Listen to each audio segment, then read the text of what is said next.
Hi, welcome back. So we are at the outline to discuss the EIPC term, or encapsulation, inheritance, polymorphism, and composition. This is one of the most important outline from a theoretical perspective. I'm going to explain here before we move to actually apply that using the lab section.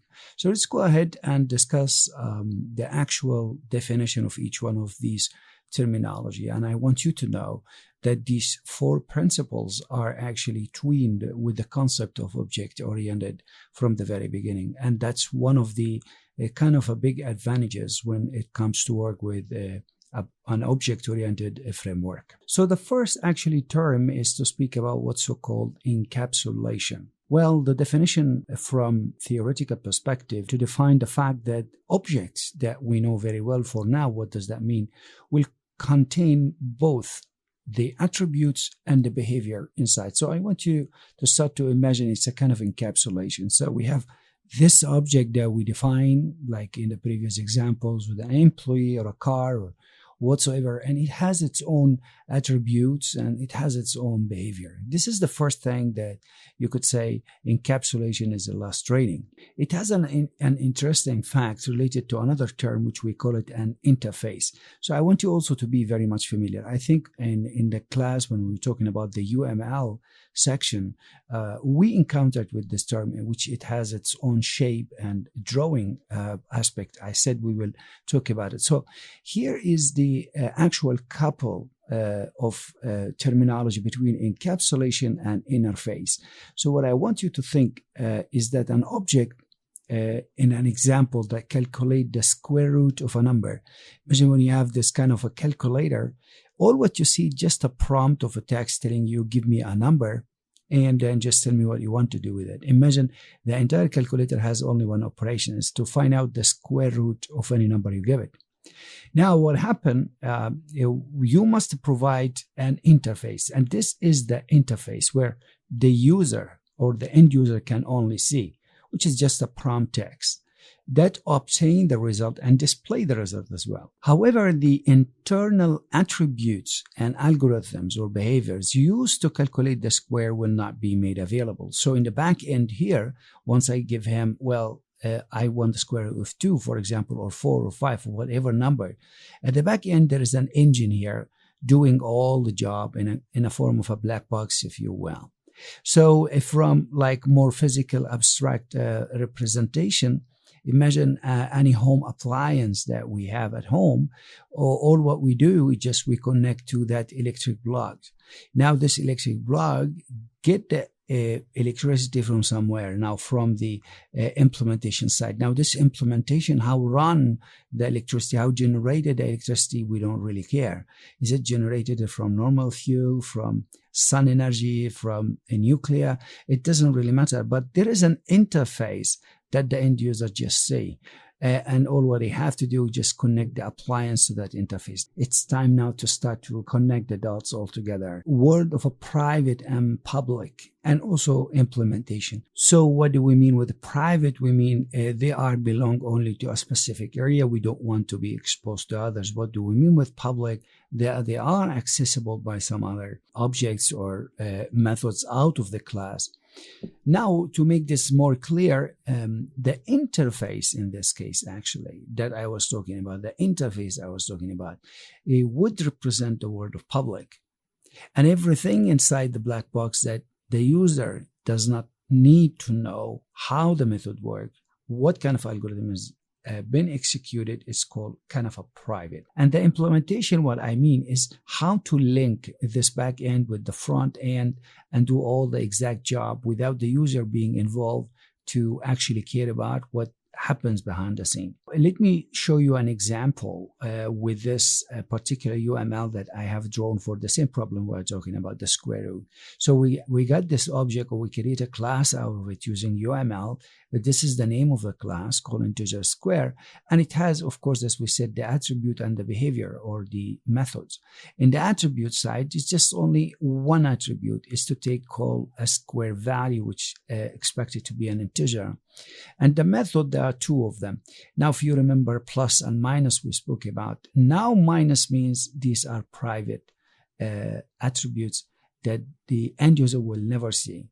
When I say end user, by the way, I don't only mean the guy who just sit and use the final product. It might be an engineer or a coder, like just the libraries that we utilize every time in some other languages. We import them, but we don't know their internal mechanism, but we know that we import and follow the instructions. So this importing and what you are encountering an interface.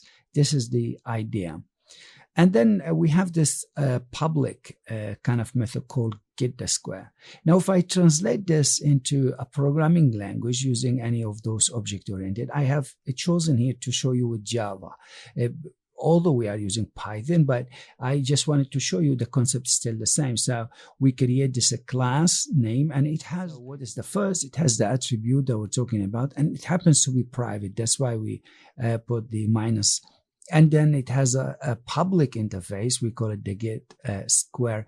And it has another private method called implementation, called the calculate the square. So what happened now, we expect just the end user, maybe he is a programmer, just want to utilize calculating the square root of a number. He could just call this a class, and all what he can see is just only get the square. So he pass an integer, a number, and this method will internally, what it does, it call another internal method which called to calculate. This is the algorithm. So the execution of the algorithm, the end user didn't even know how it's been done, and after it's finished, of course, it's returned, etc. So this is very, very important idea of encapsulation, and it's one of the strongest concept of object oriented at the first place. The second one is to speak about inheritance, and I think the name is intuitive. So inheritance will allow class to inherit the attributes and method of another class. We saw that examples from the UML. So in fact, one of the major design issues in object-oriented programming, when it reaches to programming, even in analysis actually and design, is to factor out the commonality. It means what is common across things. Let me give you an example of these two beautiful bats. You got like a dog and a cat. So what happened when you have a dog and a cat, each one will have its own attributes, right? The dog has its own attributes and method. The cat will have its own attributes and method. However, what we come to see that maybe they have something called eye color. Now it doesn't really matter. Eye color is an eye color attribute. Now in a procedural model or a paradigm that we discussed before, the code for the dog and the cat, it doesn't matter. It would be contain each one of them actually eye color attribute. So once I define, like, so for example, I'm creating a struct of a dog, absolutely I have to add eye color. And then I create another struct for a cat and I will add the same exact thing. But look, in object-oriented programming, the idea different. So we said that color attribute could be actually moved up to something called mammal class. So you get this other complete class called mammals along with some other common attributes and method. So what happens that there is a class that has a common attribute among all these kind of pets or mammals, and I can put these common attributes that shared by both of them in this class and let them inherit both of them from here, and they will still have their own private one. So let's put that one in the UML perspective. You had this mammal class that had a private thing called eye color, and it had something method that is the interface called get the eye color, right? Now then you have this dog class and cat class, and each one of them of course will be inheriting from mammals. So each one of them will have these access to this private eye color in a public interface get eye color. But the interesting part that each one of them had its own attributes and behavior. For example, the dog would have barking attributes, and it has a barking method. And it's the same for the cat, has meow, for example, attribute and kind of meowing method. So this is very, very interesting facts and very enjoyable to imagine. Now, there are three important things I want to share with you here, a kind of a terminology, if you're well. Don't forget, we are still at the inheritance. So when we say inheritance, there is a word that commonly used called the subclass and the superclass, which is actually self-intuitive. A superclass is the main class, like here the mammals, for example, is a kind of superclass. And the subclass happens to be the one we inherit from. So the dog here is going to be the kind of a subclass. So these terminology are pretty much important to recognize. Sometimes if you work in somewhere, people might use it interchangeably. The second term is called abstraction. So what does it mean, abstraction? Let me give you an example. It might be necessary maybe to abstract the cat class. So abstract the cat class, it means it will still break down. Maybe I want to create another two classes for the two different type of cats and two different type of dogs. Now, this action of breaking down the hierarchy down here, it's called an abstraction. So you are abstracting the dog class, you are abstracting the cat class, etc. But the most important term that is related to inheritance is called the is-a relationship. Is a relationship. We know cat is a mammal, the dog is a mammal. So this is very, very important. An example of a shape where you have like circle, a square, and a star, like this kind. So we know that each one of these objects is a shape. Let's move to the next term called polymorphism, which actually I don't think you should be like too much worried about that, because it's actually tightly coupled, very much close to the inheritance. Let's look at this example. Imagine I have a class called shape. It's in here. It has its own, like, say, attributes, is a kind of area. And this, by the way, the hash here represent an abstract idea anyway. And then you have this public interface method called getInArea, right? And then what happened, the rectangle is a shape and the circle is a shape. But the most important part happened here, that each one of them had its own attribute, of course, as we say, and its own methods. But watch carefully here, this getArea, and here. And from polymorphism says, I want to force that whoever inherit from this class must actually override this particular method. And this is very, very powerful in some cases. In some cases, for example, we create a super class, and there is a kind of a method that I want to make sure whoever instantiate an object from this class, for example, or from this class, I want to make sure a certain information or a certain things must be processed. This is where polymorphism makes a huge sense.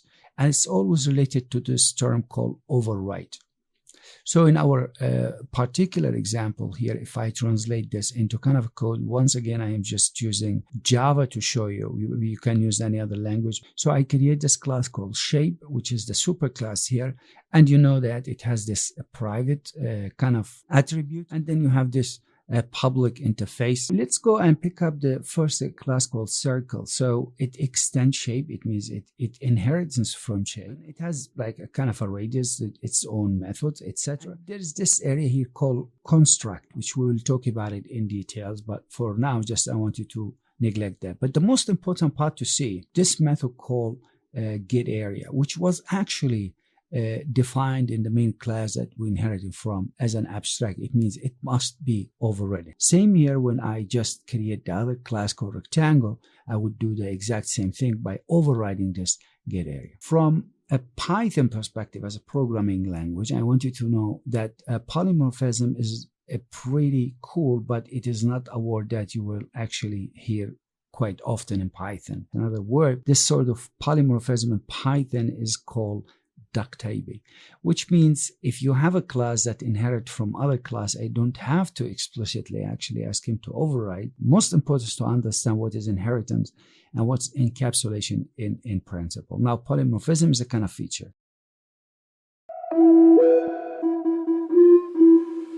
Now, the next one, it's an important term, is called composition. Now, composition is the act to collect several objects together to create a new one. Look at the car example. Car, of course, is composed of an engine, a transmission, and some other part. Now, each one of them actually completely a separate, independent kind of object. But if you put them all together, you are actually assembling a car. And this is a very, very, very important, as I mentioned before, to differentiate between composition and inheritance, which is going to be actually in a while much more clear to you. But let me share with you some terminology. Once again, I will use the word of abstraction with composition here. Just like with the inheritance, composition provide mechanism for building objects. In fact, one would argue that the only two ways to create an object is using inheritance or using composition. The second important term that is relevant to composition called aggregation. Almost exactly the same as composition. The only difference in aggregation, the objects can exist independently. Now, I want you to go back to the UML examples, and we discussed these two particular drawings.